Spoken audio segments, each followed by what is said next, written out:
আর যার মনের মধ্যে সততা আছে আল্লাহ পাক কোনো না কোনো দিন ইনশাআল্লাহ তাকে হেদায়েত দিবে। মনের বিষয়টা আল্লাহ ছাড়া কেউ জানে না।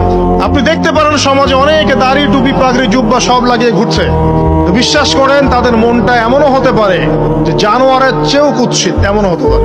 আবার আপনি দেখবেন সমাজে এমন অনেক মানুষ ঘুরছে যারা হয়তো অনেক পাপে লিপ্ত মনে হচ্ছে, মনের মধ্যে সততা আছে। এমন অনেক মানুষকে আমরা দেখেছি যে ড্রাগ অ্যাডিক্টেড ছিল, মিউজিক করেছে, হারাম সম্পর্কের মধ্যে ছিল, নামাজ ঠিক মতো পড়ে নাই, কিন্তু যখনই আল্লাহর কথা আলোচনা হতো দেখতাম সে খুবই শান্তভাবে মন থেকে কথা শুনছে। কথা শুনতে শুনতে শুনতে একদিন মাশাআল্লাহ এখন দেখবেন যে চিল্লা দিয়ে বেড়াচ্ছে বিভিন্ন মসজিদে। অথচ নামাজ পড়েই ভেবে বসবেন না যে অনেক কিছু করে ফেলছে। এক চিল্লা দিয়ে মনে করে ফেলবেন না যে দিনের জন্য অনেক কিছু করে ফেলছে। একটা হজ করেছেন, ওমরা করেছেন, সিয়াম রেখেছেন, দিনের জন্য দান সদকা করেছেন, একটা মাদ্রাসা মসজিদ করেছেন, ভেবে বসবেন না আপনি সব অনেক কিছু করে ফেলেছেন এবং অন্যরা সব ককরোচ তেলাপোকা, ওরা জাহান্নামে যাবে এমনটা মনে করবেন। জানি না আমরা যে কার আমলের কতটুকু আল্লাহর কাছে কবুল হচ্ছে। এক ব্যক্তি এত পাপ করেছে যে শেষে মৃত্যুর সময় সে সন্তানদেরকে ডাকছে, ডেকে বলছে যে আমি যখন মারা যাব আমার লাশটাকে তোমরা কবর দিও না, যদি আল্লাহ পাক আমাকে ধরতে পারেন তাহলে খবর আছে আমার। কি করতে হবে?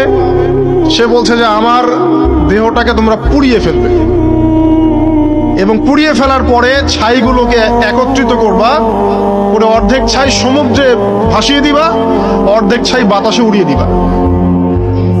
সন্তানরা তাই করলো।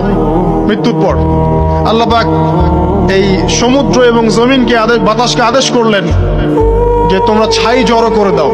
আর মানুষ আর জিন আল্লাহর কথা না শুনলেও এই প্রকৃতি আল্লাহ পাকের কথা শোনে। বিজ্ঞান বলে প্রকৃতি থেকে সব হচ্ছে। কি প্রকৃতি? প্রকৃতি কি, কাকে বলে?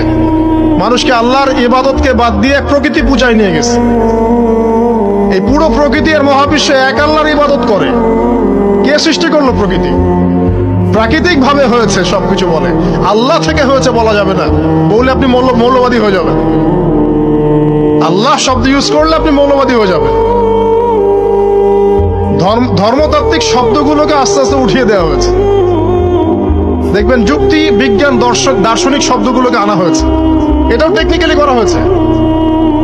কোন সেকুলার মিডিয়াতে আপনি দেখবেন না ইনশাআল্লাহ বলছে। ইনশাআল্লাহ প্রমাণ করবে যে আপনি আস্তিক না নাস্তিক। তো প্রকৃতিকে আল্লাহ পাক আদেশ করলেন এই সমুদ্র ছাই জড়ো করো, এই বাতাস ছাই জড়ো করো। তারা ছাই জড়ো করে দিল। এই ব্যক্তিকে বলা হচ্ছে তুমি